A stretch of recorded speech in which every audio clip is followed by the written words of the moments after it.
Good evening, North Hudson, and welcome to the July 10th, Thursday, 5:30 Public Safety Meeting. Going to do a call to the order. So roll call. So we got Trustee Porter. Here. Trustee Olson is gone, and then Chair Keller is here. Moving on to number 3 would be comments from the floor. Opportunity for Village of North Hudson residents, property, business owners to make the committee aware of topic, issues, opportunities on or not on tonight's agenda. And it's a beautiful night, so no one's here. Number 4, minutes approval. Chair Keller, I move to approve the minutes dated June 12th, 2025. Okay, and I will second that. So all approve for it, say aye. Aye. Aye. No opposed. Number 5, we are to police chief's report. All right, so a couple of items on this month's report, just some old business. The retired squad car that we had been talking about has finally been posted on the auction site. So the 2014 Ford Explorer Police Interceptor is on the Wisconsin Surplus online auction site. I put out a Facebook post on this that has the link to it, and anyone can bid. You just have to sign up, with the company to get a bidder number and all the details that they require. That bid or that auction will go on until a week from today at 11 a.m. So we'll wait to see what we get for people bidding on that and what dollar amounts.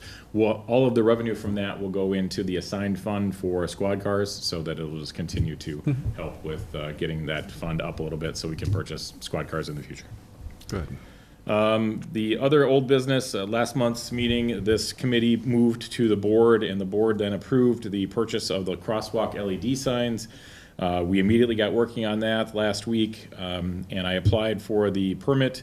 As of yesterday, we received the Wisconsin DOT approval, so the permit has been completed. That's the second page under the chief's report to show that it's been signed off by the Wisconsin DOT.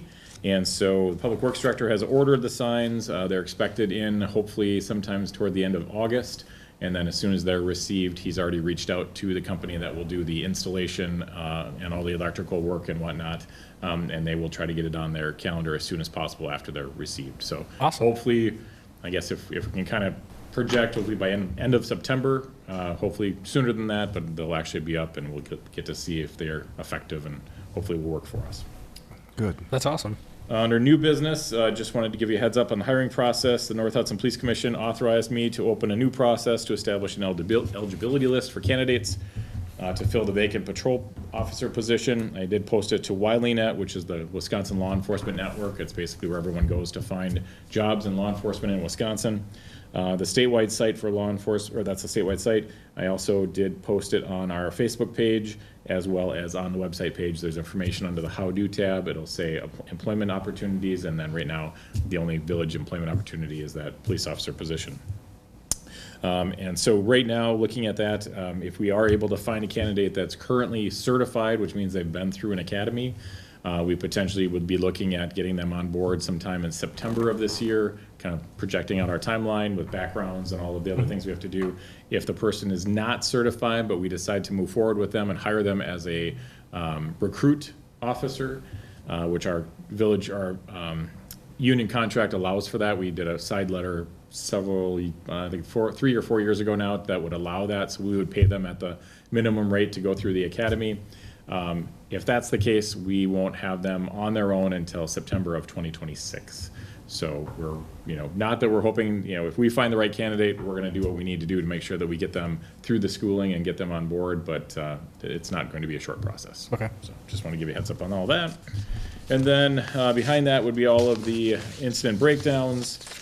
Nothing that was really out of the ordinary, just kind of showing you the primary classifications for the types of calls that we took over the last month since the last meeting.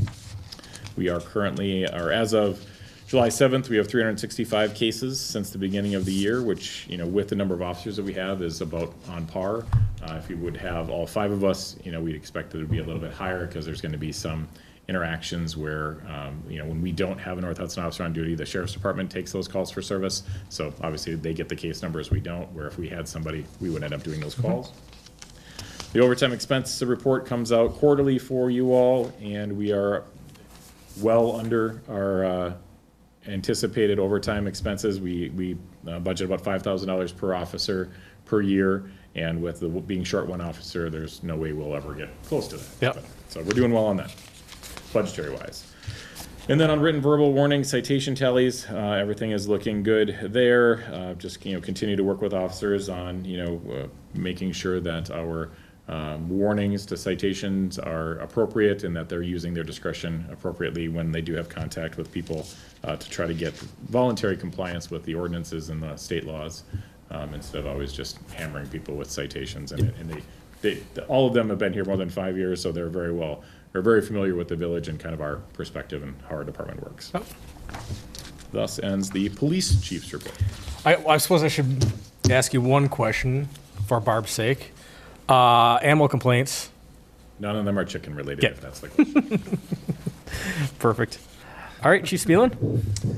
I forwarded you the fire report for the month of June. Nothing remarkable in the village. The village as a whole is trending a little bit slower than last year, which is a good thing.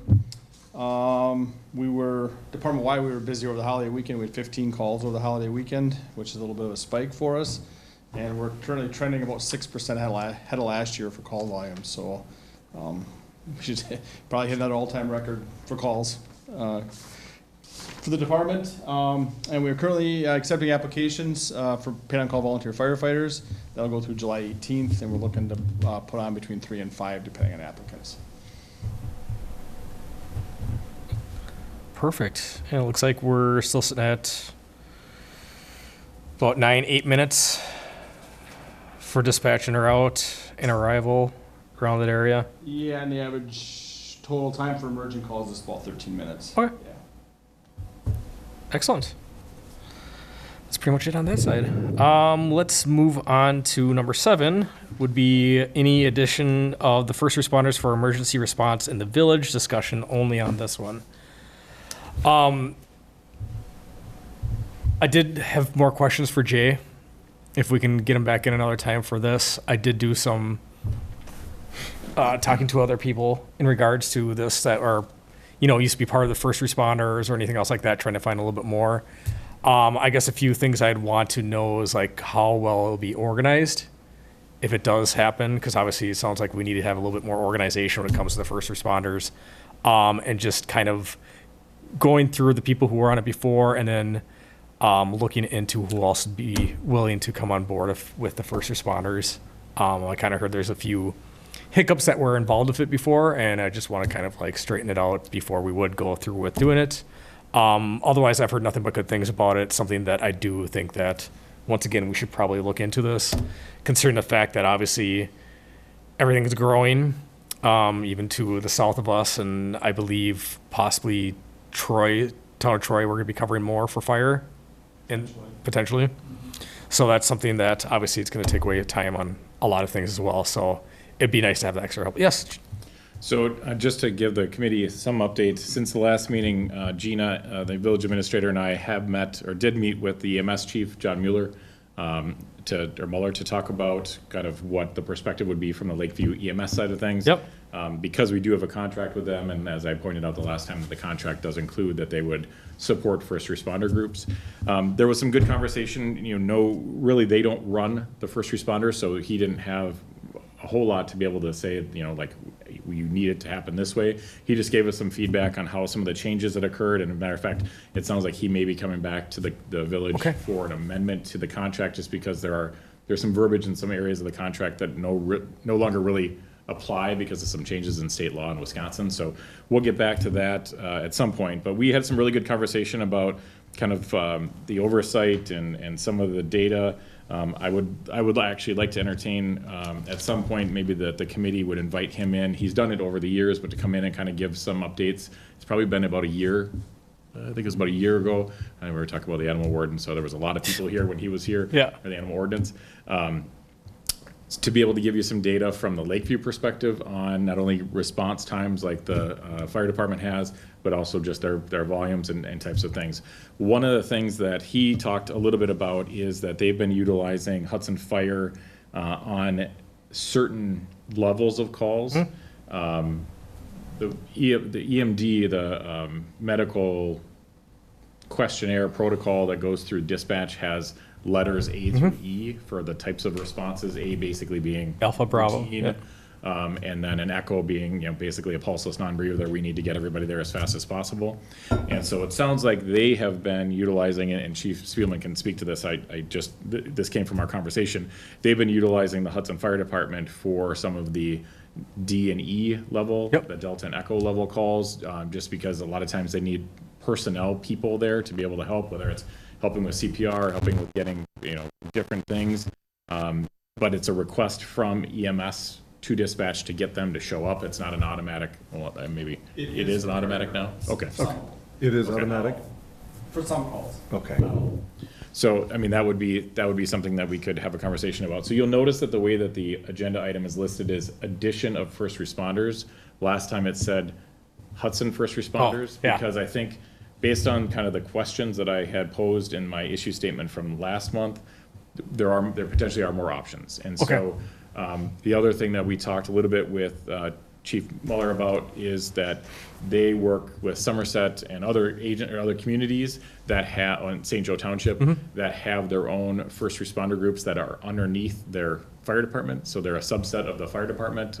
Somerset has that, as well as St. Joe. And so just trying to keep the village's options open on, would there be an opportunity either for Hudson Fire to look at, and I know that Gina and Chief Spielman have had some conversations about, what that might look like, and we can talk about that either today or in the future, but also, would there be an opportunity if the committee was interested to reach out to St. Joe and see if they might want to take on the Village of North Hudson for their first responder section. I know that their fire district doesn't cover us, so I don't know if there would be some sort of legal conflict there. So I just, at this point, I think it's just still a conversation. Yeah. So I think, maybe not narrowing it down to just the Hudson First Responder Group, but what might other options be? And then, of course, what costs come with all of those different options. So I think that the committee definitely, if you want to invite Jay back, I didn't know if he was going to be here tonight or not. I can reach out to him and say the committee would like to chat with you again. If you want other presentations from other options, I think that's something that you all could do. I think that'd be a good idea to have all the options put in front of us so we can make a educated decision on what's best for the village. So if we can put that in for next time and just reach out to them and see who's able to come in. Obviously, I know it's on our agenda, but we're going to be moving our next meeting. So maybe if we could put it in for September, if that gives them enough time to clear out their schedules. Okay. Does that sound good, John? Yes, it does. Okay. And Gene and I had spoken briefly a little bit about some of the services we could offer, what the options look like doing it at the fire department. I've got a proposal in, it's kind of an outline I submitted to Gina late last week. I don't know, she probably hasn't disseminated it yet anywhere, but I guess we just would like to have the opportunity at least state our case. And, Yep. And, give you an option, but it's definitely something we'd be willing to look into exploring to do. Yeah, 100%. Like I said, I've been asking a few people around, so I want to hear everybody's side and who's going to be the best option for the village. That's basically what we're making our decisions on, is like what's going to work best for the village, and we want to make sure that we have, the right coverage for when we need it. So that'd be awesome. But yeah, let's just try to get everybody together, or something put together for September. I know it's something. We're not in a hurry for this yet, but we got time to do And it. I think Chief Spielman, I don't know if there's a conflict with your city, but if you wanted to, like in August here, Hudson Fire's, presentation, or if you want to hear them all in the same night, or if you want to do them one at a time, and then maybe try to, it's up to the committee on how they would want to. What do you think you'd want to do, John? Would you want them all at once, or? If we do them separately, chances are it'll be over a 3-month course, and if we, it's hard to kind of keep it all together. If we have it all in one night, it makes for a longer evening, but everything's right there. I kind of like the idea of doing it all together and kind of getting really immersed in it.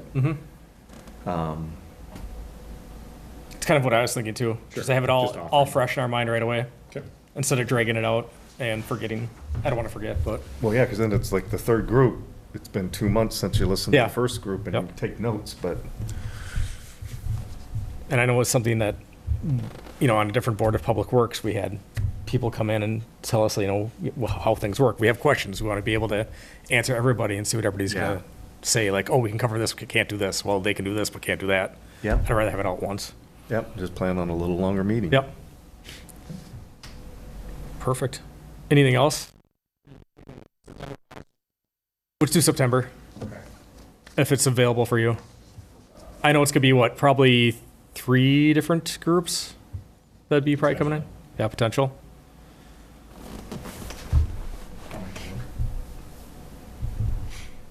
Yeah, that would be September 11th, ironically. Ooh, Talking about first responders on September 11th. that sounds Yeah. fitting. Anything else for number 7? Okay. Number 8, we're going to be talking about the Galahad Road North, permanent prohibited parking on one side, discussion and possible action. So I know you had some stuff on this one, Chief, and obviously a lot of us know Galahad, and I live on it. Yep. Just yes, I know Galahad pretty well. Yeah, so the issue statement, hopefully that made sense what I was trying to put out there. I know that there's had been discussion at the Public Works. Were both of you or either of you on Public Works at the time that they discussed that? I don't think so.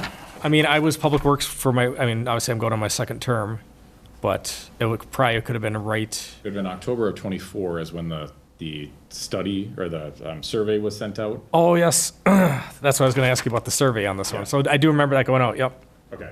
So over the years, what has happened is that we've had a number of residents that have called in and said, we're having a graduation party, this Saturday, can we get some signage so that we don't get people, our guests that maybe aren't familiar with the area are parking on both sides of Galahad, because if you park on both sides, it becomes one lane and it's usually not wide enough for an emergency vehicle to go through. And so we were kind of trying the residents were aware of that, and so they were trying to curb any issues or problems. And so a lot of them would call in and say, would it be okay to sign the west side of Galahad Road, maybe these 2 blocks, the 300 and 400 block. So then we'll tell our people only to park on the east side. So that has happened multiple times over the years. And so there's some staff timing as far as me chatting with the people or calling them back, then letting Public Works know that there's been a request.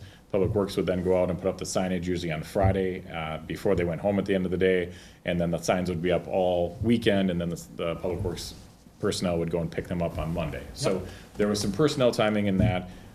On average, I would say there's probably been half a dozen every year between graduations, birthday parties, holiday, 4th of July parties. There was one big political rally that occurred where the House was hosting a candidate, and so, some parking issues. So it kind of depends on the year on some of those things, but it kind of was discussed between the staff to say, well, would there be any issues with just putting permanent no parking on the west side, because that's where most of the residents are far back, their homes are further back from the roadway, so that a lot of their their visitors could park, in their driveway, or they have alternate parking, in their off of their driveway. And then on the east side is where people are a little bit closer to the actual roadway, and it would still be okay to park on that side of the road. So it was brought to Public Works, and it looks like they did, or it doesn't look like, they did a survey of the residents. The responses for the people that were interested, 12 people were interested in having it on the west side, or having no parking on the west side, which is what was kind of the proposal. There was one person that was in favor of having no parking on the east side. There were 6 people that responded and said they didn't feel that there was a need to have the no parking signs put up to prohibit parking. And then you'll see on there that there's number 2s, and I was very confused by that to begin with. But I reached out and talked to the person that put the survey results together, and they said what had happened, those people that said we don't think it's needed, said, but if it's forced on us, we believe that number 2 would mean like that's our second choice. Okay. Meaning, if it's forced on us, we would prefer to have the west side be no parking. So at the bottom numbers there, you can see that there were 16 people, whether that was 12 people originally that said, yep, we're good for parking, no parking, the 6 people that said You know, we prefer not to. 4 of those people said yes to the west side. 2 of those people said we prefer to have the no parking on the east side. So a majority by 16-3 said if there's gonna be no parking, we'd like to see the no parking signs on the west side. So that's where this issue comes from. And And of it's course, really complaints. there's what, twice as many people that live on the west side, or is it closer to 3 times with some of those apartments? Yeah, I guess I've not There's numbered it. it's a but huge Because the difference. shop yard's covering about 3/4 of the length of Galahad, that would Right. probably be accurate. Yeah, right, and then there's houses that are double stacked too, where Right. somebody's got on the lake, because we live on, of course, on the side, we live on the East East side. side. And when we got that letter, I think we sent ours in, and we were some of the ones that's like, do you really need it? Our first year, I've only been on Galahad 3 years, but our first year, there were some parties where there was a lot of people, but the last 2 years, like every time I've seen those no parking signs up, and we walk our dog twice a day, the parking's not an issue on Galahad, with the exception of all of the work vehicles, which Right. that has to be the case, and, Well, I think to that point, I think the current utility work that's being done, you know, some of the people that are parking on the west side are like the lawn services that come Yeah. in, or some of the construction, where if there was no parking signs there, we could at least shift them back over to the east side, so there would be, because right now, I mean, just yesterday, I was doing the old driving between utility vehicles and other vendors, and I mean, you could only get one car through there, and had a fire truck had to get through there, would have been quite the Yeah. headache, so. Yep. So that was where some of this came from. So there definitely doesn't necessarily have to be any, you know, again, this is one of those things that's not an urgent matter.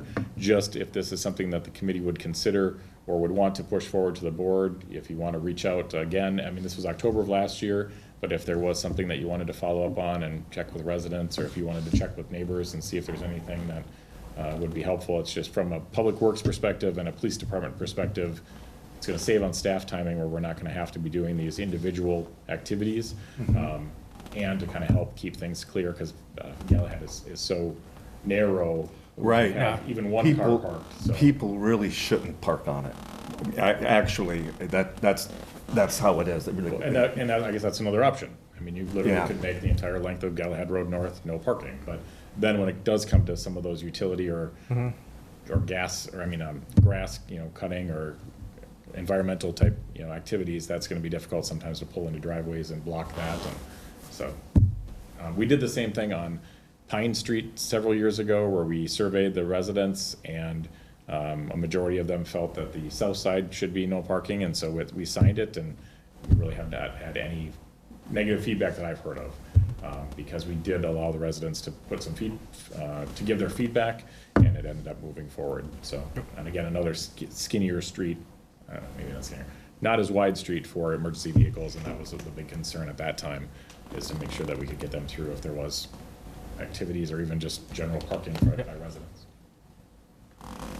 Because I know eventually down the road, we're pushing for Public Works, trying to, you know, redo Galahad and add more onto it, or make it so it's sidewalks and everything else like that down the road. Eventually it'll be full street, but I mean, that's, Do you ever think you'll Projected. get the people to go along? I've heard that, I've never been asked about it, but I've heard that, and I've heard from some residents there that, yeah, what's wrong? The village keeps wanting to widen the street and we don't want it widened. If I had curbs, I wouldn't mind somebody parking in front of my house. But if they're gonna park in my yard, I got a problem with it. well, it comes down to funding on that one. Right. So it's one of those where it's on our wish list, but it's And I gonna know be the a while. Public Works Committee does like a Our 5-year. Yep, our 5-year plan, it's on our plan. Okay. So, every year we look at it, so it's out there. So, I mean, it's on there.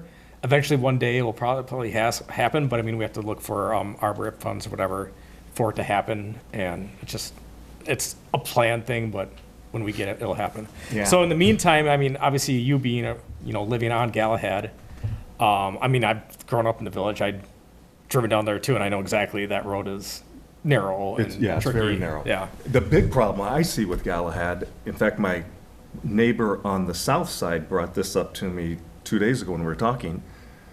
Have you guys ever looked into putting those temporary speed bumps apparently where you put down a speed bump, but then you take it. I've never seen them. I said, well, talk to your people up north, up in Hayward where his cabin is or something, but is speeding. And I sit on my front porch pretty much every evening, and generally it's the younger kids, but it's not always the younger kids. There's a lot of speeding that goes on in that. Yeah, it's a straight shot. Yep, it's a straight shot. And wider roads, I think, will even encourage that. But, So there's two things, not specifically the speeding, but we do put the speed trailer down there a couple times a year, just because that is a concern that we've heard about. Difficult to find a place to park and run radar in that Yeah. area, just because one of the issues on the west side is that a lot of the trees and shrubbery literally come up to The road. right Yeah. to the edge of the road. You know, Yep. so even if a person were to park on the west side, the passenger's not getting out unless they park, way towards the center of the roadway.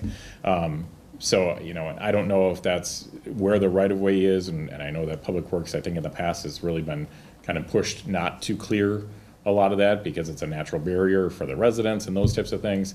So it is one of those things that we do hear a lot about, the concerns for speed, and I know that I think our top ever speed down there, my previous sergeant, I was on patrol at the time, had a person going 82 miles an hour. oh my gosh. And actually hurt his neck because he clocked it and turned his head to follow it and hurt his neck. He made the traffic stop and then called me and said, "Can you please go up and talk to the person, because I can barely move my neck." So I mean, it was very fast, because a lot of people feel like it's the country. Yeah. Because it does have that Right. perspective, and they just don't pay attention. So we do patrol that area. It's just to try to set up and run radar. There's not a great spot that has any distance to be able to, see them coming and those types of things. But I'll definitely bring up the fact that you have those concerns, and you're seeing it on a daily basis, and we'll try to get some extra patrol down there. Yeah, it is tough. And there's been some times when, the officer would be parked along the side of the road, which is fine with me, because I knew what they were doing. They were checking for speeders. But it's not like they can kind of be hidden.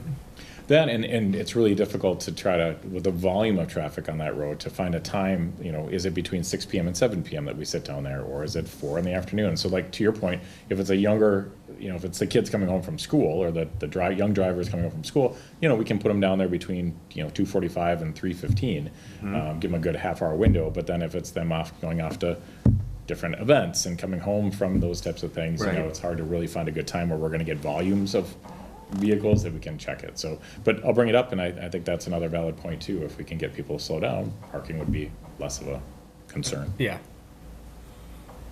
And there's no center lane or lines on Gallup right now. No.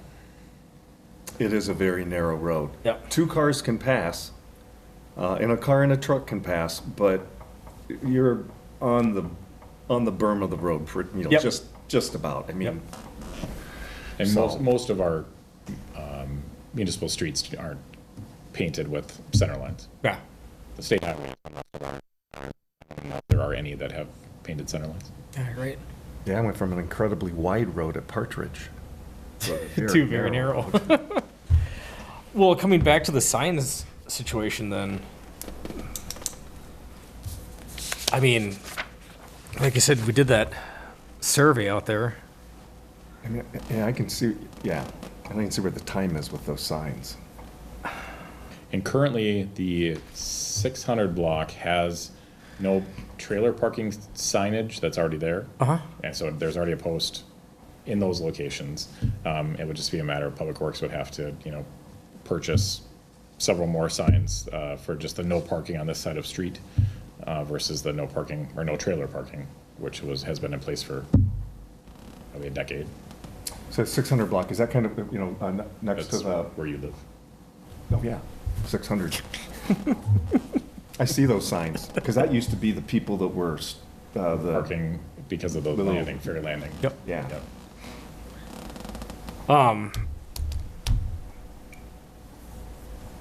So I don't know if you want to wait for feedback from another member of the committee, or if this. Yeah, is I think I want to have report Barb here on for it. this one as well.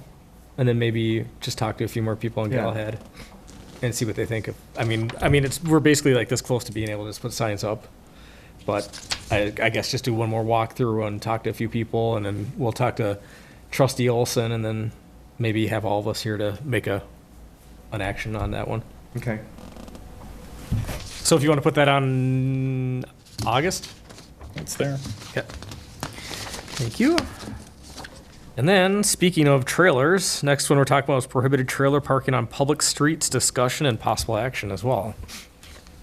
So I brought this forward as an issue statement. We've had a couple of incidents or complaints, maybe not incidents, probably not the right word, complaints recently about people parking in front of mailboxes with trailers that were left without a vehicle attached to them. The village does not have, and it's not the agenda item, but maybe it will be in the future, but the village does not have an ordinance that prohibits someone from parking in front of a mailbox. There's no state statute to it, so Wow. you can park in front of somebody's mailbox without any recourse. So most people are courteous about it. If we do approach them and say, hey, this person hasn't gotten their mail in 2 days because your car is parked there, they make some sort of adjustment. Well, we don't have an ordinance. So some of the situation came about where there was a trailer that was parked, and historically we have used, and I'll put it up on the screen, you should have it in your packet. As soon as that pops up, there we go. So the current ordinance that we have been utilizing is the parking and use of recreational vehicles. And a recreational vehicle is defined there as any of the following, and we've utilized the travel trailer section, a 2A there, where it says, or other uses. So a vehicular portable structure built on a chassis and on wheels that is between 10 and 36 feet long, including the hitch, and 8 feet or less in width, designed to be used as so it's temporary dwelling for travel, recreation, vacation, or other uses. And so in this particular situation that I'm thinking of, we had a construction person that was doing some construction on a home and had one of those enclosed trailers with equipment inside and had left it there while they ran to get product and had been using it for over several days. We've had this issue a lot of times with boat trailers that are left on the street without a vehicle attached. Well, that's pretty well covered under number 1, which is just a boat and a boat trailer.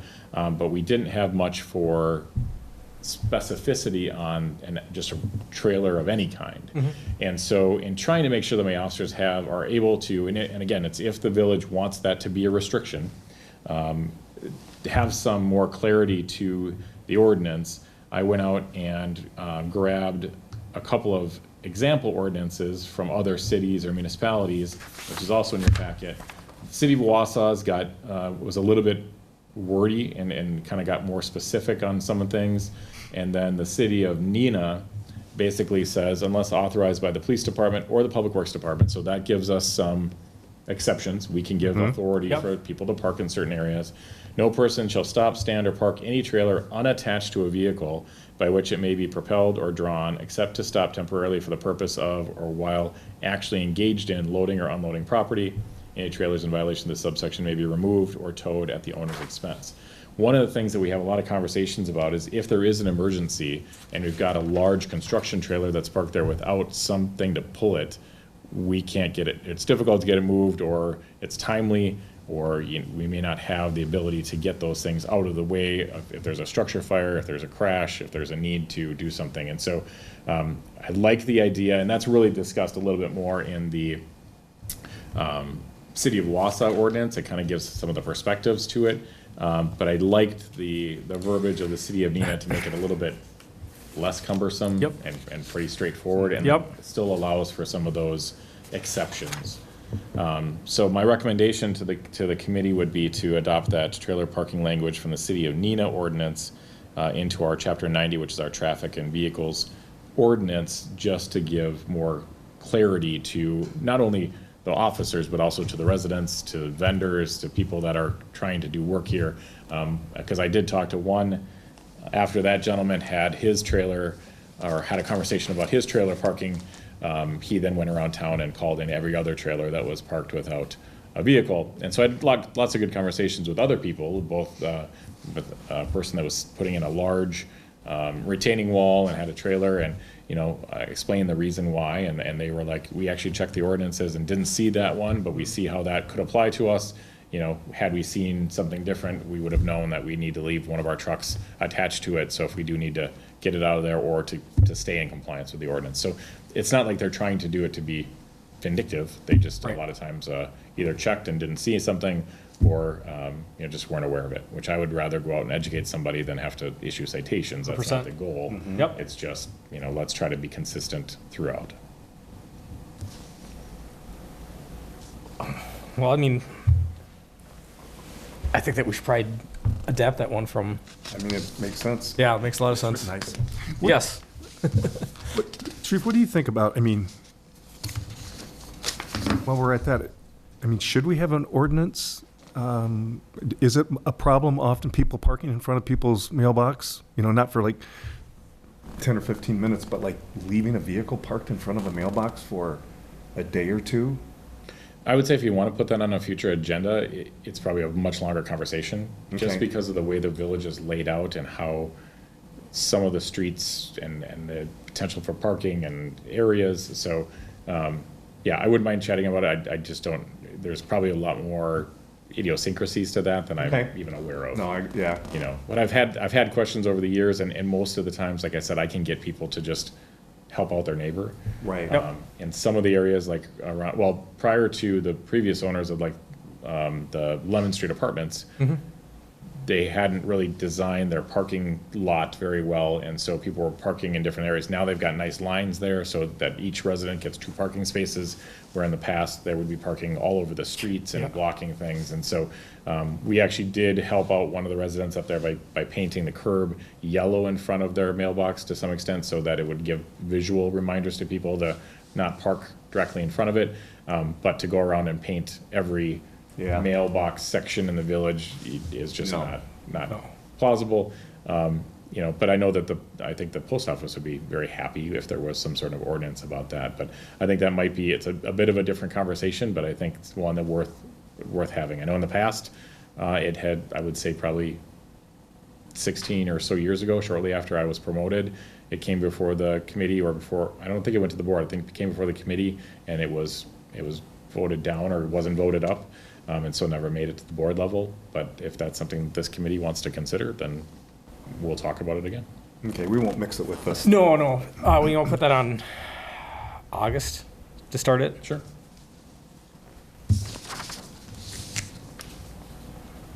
But otherwise, we move a motion to add that ordinance. Yeah, if it's not a problem, if we don't have any complaints, maybe we wait. I mean, to me, it's more common sense and courtesy. You don't park in front of somebody's mailbox. Correct. Unless you're running in to get something really quick, or it's not a time when the mail's being delivered. But if we're not running into it, I mean, do you?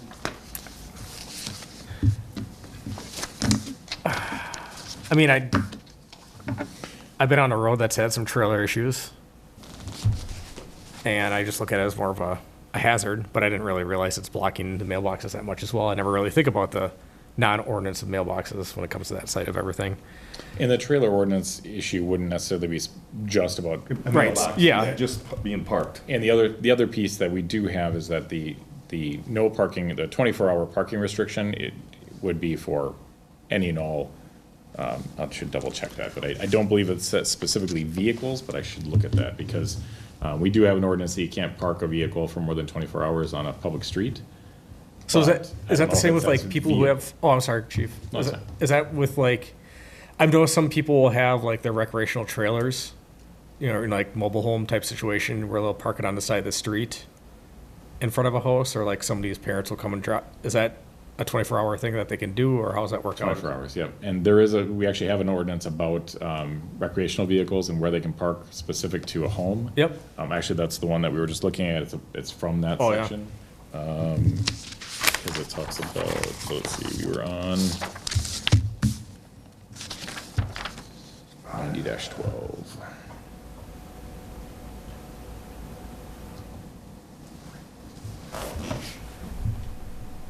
So 90-12 is parking and use of recreational vehicles. So it basically talks about if any of these types of things, a travel trailer, pickup coach, motor home, camping trailer, boat or snowmobile trailer, and then it basically permits parking on private property, on residential or commercial districts, private property, but it does not allow them on public property, or on like a public street. So you can't invite your in-laws over and then park the camper in front of your house and let Right. them stay there for a week. that would not be permitted. If it were in your driveway or in your front yard, there are parameters, and then you can only actually sleep per the ordinance, not something I made up. Matter of fact, this ordinance got put into place probably about 10 years ago, and I never saw it prior to it popping up. But it does allow for someone to stay in a camper on a private property for up to 30 days per calendar year. Like to actually spend the night in it. Yeah. Not allowed to cook in it and do some of those types of things, but, so there is an ordinance specific to recreational vehicles. Okay. Just to answer your question. Okay. What was I looking for? Parking limits. So we have the street storage prohibited. No person shall park a vehicle for a longer period than 24 consecutive hours on any public street of the village. So then we would have to look at, and I don't believe it's well defined, what's defined as a vehicle? You know, is it something that self-propels? Therefore, a trailer would not fall under that. So if you have a vehicle attached to a trailer, then now we have a vehicle Right. that we could look at, where if it's just the trailer, is that defined as a vehicle? And that's where this is coming into play. There's a lot of little idiosyncrasies that people will argue with me. Oh, I'm sorry, a motor vehicle here, under this section, says any vehicle partially or wholly driven by any power source. So there's an explanation that it's somewhere in our ordinances defines vehicle as such. All right. What do you think, John? As far as The trailer or the adopting the ordinance for trailers? I think it sounds good. Yeah. I think it should be added, so then there'll be less educating on your end, or I mean, you'll still educate people on it, but Right. at least they know that's there. So I guess I would like to make a motion to adapt the City of Neenah ordinance for trailer parking. Unless authorized by a police department or public works department, no person shall stop, stand, park any trailer unattached to a vehicle by which it may be propelled or drawn, except to stop temporarily for the purpose of and while actually engaged in loading or unloading property. Any trailer in violation of this subsection may be removed or towed at owner's expense. I'll second it. Okay. Then all approve, say aye. Aye. Against? None. So we'll move that ordinance. I will add it, or let Gina know and add it to the board agenda for August. Excellent. Next on the agenda would be the change date of August meeting to Thursday, August 7th, 2025 at 5:30 PM. Discussion and possible action. In looking at the calendar and for when Pepperfest is scheduled, the third weekend in August, oftentimes they like to get into this room to start setting up. They put down plastic and tape, and they bring in supplies to this space. And oftentimes when there's a public safety meeting the Thursday before, it really shortens their window of time to be able to get in here. I know I was at the Pepperfest meeting last night where they were very happy to hear that this is a possibility that it would be moved a week earlier, so they would be able to get in the space earlier. I think there was a scheduled meeting for Tuesday that now has been canceled, so I don't know exactly when they'll come in, but they'll be able to get in much sooner, and it'll make their jobs a lot easier. So knowing that was coming up and knowing that that's been a conflict in years past, I'd reached out to the chair and said, hey, would this be okay to put on the agenda? So that's the reasons why the request is there. Yeah. Then I'd like to make a motion to move next meeting to Thursday, August 7th, 2025 at 5:30 PM. I'll second that. All approve, say aye. Aye. All right, I said aye too. So we'll move, next meeting will be August 7th at 5:30. Thank you. Number 11, the police department staffing and coverage. We already talked a little bit about the fact that we are short one officer, so other than that, nothing else to report. Police department capital equipment planning. There's one item that has come to light since our last meeting, so the replacement of the rifles and the equipment or the furniture and re-outfitting. The municipal court office is still on the table. But had some conversations when I attended the St. Croix County Law Enforcement Memorial dedication. One of the things that they had set up on the perimeter or areas where vehicles could come into the space was portable motor vehicle barriers, which basically stop cars and trucks trying to ram into large groups of people.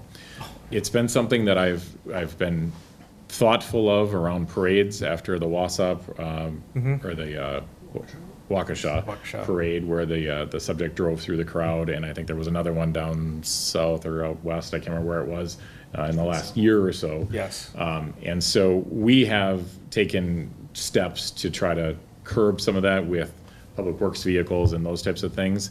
But looking at some options for purchasing or potentially renting those types of barriers for the Pepperfest parade.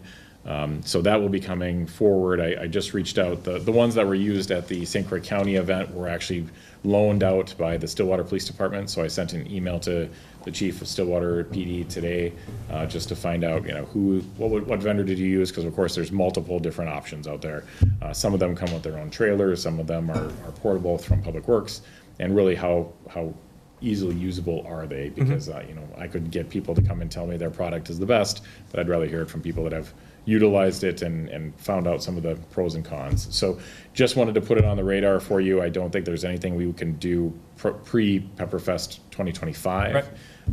And like I said, we do have some things that we have in place that will work to try to curb some of those things, but the fact that it's on a major highway and there's some opportunities for people to pick up speed, and I would prefer to have some other options available to us, and maybe we use both. So that's something I'm looking forward to getting some information on and bringing to the committee.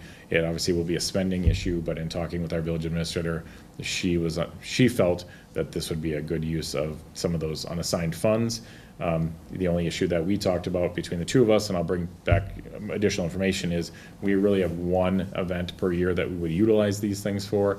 The motorcycle run doesn't really lend itself to the same use, or both of the motorcycle runs that we have per year. But if it is something that if we purchase it and we maybe could rent out to other communities, maybe it would be a revenue source that we could either recoup some of those costs, or, the items would still get used, and we'd have obviously agreements in place and those types of things. So that's just another item on the capital equipment that I'll be bringing forward. I look forward to that discussion. Yeah, that's a great idea. The people down in the area of Texas that looked into getting the flood warning, but it was, in that valley of Kerr Valley in Texas, that's a perennial flooder, it's too expensive.